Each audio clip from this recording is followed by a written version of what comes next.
முட்டை மாநகர நாமக்கல்ல இருந்து கோழி முட்டை வருது. அப்ப கோழி முட்டை தானே அதுவும். அந்த கோழி முட்டையை அடை வச்சா பொரிக்குமா? பொரிக்காது. பொரிக்காத முட்டைக்கு பேரு கூ முட்டை. அப்ப அந்த முட்டையை சாப்பிடுற எல்லாரும் நாங்க எல்லாம் கூ முட்டை. விளையாட்டு இல்ல, சிரிப்பதற்காக அல்ல. எதுக்கு சொல்றேன்னா, கல்யாணம் ஆகி புள்ள ஊட்டி பெற்றவங்க இந்த முட்டையெல்லாம் சாப்பிடலாம். நாளைய தலைமையை உருவாக்குற இந்த பிஞ்சு குழந்தைகளுக்கெல்லாம் கொடுக்கவே கூடாது. கொடுத்தா என்ன ஆகுது? மரபணு மாற்றப்பட்ட கோழி முட்டை.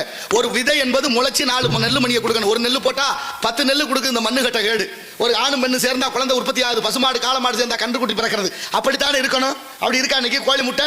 கோழி மட்டும் முட்டை எடுத்து சேவல் இல்லாம எந்த அளவுக்கு உருவாக்கியிருக்கா? 25 வருஷத்துக்கு முன்னால விதை நெல்லு பற்ற கட்டி வச்சிருந்தோம். இன்னைக்கு இருக்கா நம்ம கிட்ட? 25-30 வருஷத்துக்கு முன்னால குடும்ப கட்டுப்பாடு மையம் இருந்துச்சு. ஏன் இன்னைக்கு இல்ல? அப்படின்னா குழந்தை பிறப்பு சதவீதம் குறைஞ்சிக்கிட்டே இருக்கு. காரணம் எது என்று யோசிக்கணும். இங்க அந்த சிந்தனை எல்லாம் இல்ல. எதையெல்லாம் விதைக்கணும், எதையெல்லாம் சொல்லிக் கொடுக்கணுமோ அதையெல்லாம் விட்டுட்டு பிஞ்சு மனசுகள்ல நஞ்சை விதைத்துக் கொண்டிருக்கிறது இந்த சமூகம் என்பதுதான் இந்த உலகத்தினுடைய பெரிய அவதியானது. ஆனாலும் பாருங்க எப்படி இருந்த சமூகம். நல்ல பொருள் இல்ல, காரண விதை இல்லாத மரபணு மாற்றப்பட்ட காய்கறிகள், மரபணு மாற்றப்பட்ட பழங்கள், மரபணு மாற்றப்பட்ட விதைகள், மரபணு மாற்றப்பட்ட அரிசி, அத்தனையும் மரபணு மாறிடுச்சு.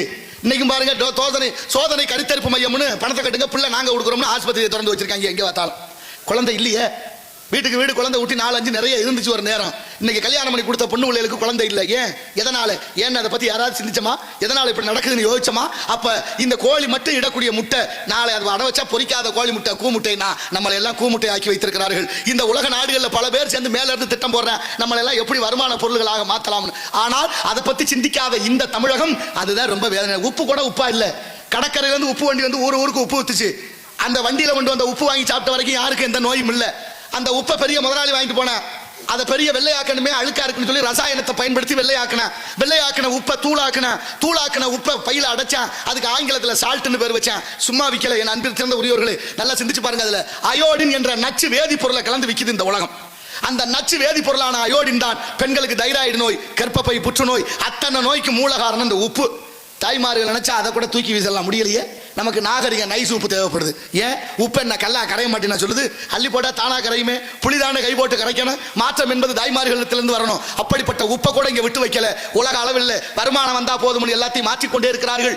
தெரியுமா உங்களுக்கு? காளமாடும் பசுமாடும் ஒன்னா சேரக்கூடாதுன்னு ஒரு சட்டம் இருக்கு தமிழ்நாட்டில். காளமாடும் பசுமாடு ஒன்னா சேர்ந்தா நாட்டு மாடு கண்ணுக்குட்டி பிறக்கும். நாட்டு மாடு கண்ணுக்குட்டி பிறந்தா நாட்டு மாட்டை அழிக்க முடியாதுங்கிற சூழ்ச்சியான ஒரு காரணத்திற்காக காளமாடும் பசுமாடு சேரக்கூடாதுன்னு ஒரு சட்டத்தை போட்டு சென ஊசி விற்க ஒரு மருத்துவர் இருக்காரு, அதான் வெட்டினரி டாக்டர். அவர் போடுற ஊசி தான் பசு மாட்டுக்கு போடணும். எப்படி போயிடுச்சு பாருங்க. சென ஊசி போட்டு மாடு கண்ணுக்குட்டி பிறக்குன்னா கண்ணுக்குட்டியா இருக்குமான்னு யோசிச்சு பாருங்க. ஏன் காலைக்கு போடக்கூடாதுன்னா சென ஊசி இங்க விற்காம போயிடும். சென ஊசி விற்கலைன்னா என்ன? அவன் கொடுக்குற கமிஷனை வாங்க முடியாம போயிடும். எவ்வளவு யோக்கியத்தை நடந்துகிட்டு இருக்கு. என்ன நடக்குது இந்த நாட்டில் நம்மளை சுத்தி அப்படின்னு யாருக்கு அந்த சிந்தனை இல்லை. ஆனால் அன்றே சொன்னார், ஓட்டுக்கு காசு வாங்குறவன் பாவி, ஓட்டுக்கு காசு கொடுப்பவன் துரோகி அப்படின்னு சொன்னார் ஐயா.